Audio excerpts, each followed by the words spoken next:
Thank you all again for coming to visit the website. This is about future opportunities of a First Nation.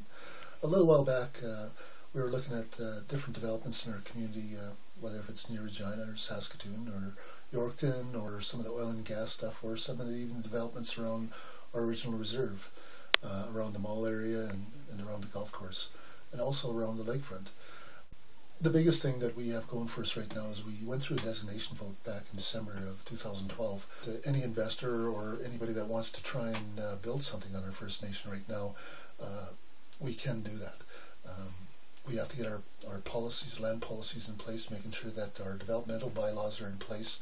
So there's a lot of different administrative work that needs to take place over the next little while. Just to be sure, we wouldn't be able to develop our land, no matter if it's around Regina or elsewhere.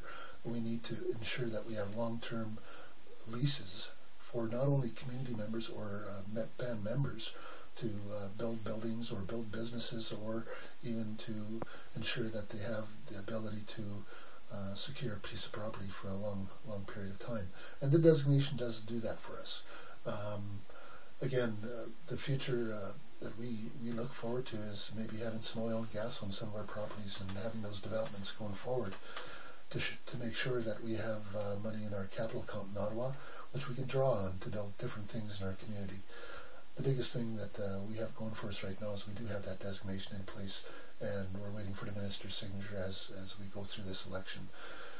I know that in the past, again, we always had a lot of dreams, no matter if you were just an entrepreneur or an individual that wanted to invest in some property. Now that we have the designation vote in place, we can go forward. I know that with the floodplain that's been resolved over the last little while, the opportunities for securing those community developments in our community, not only on houses but other areas that we are looking at, that we have that ability to move forward and to do the necessary planning and to ensure that we're going to be moving forward in a good sense.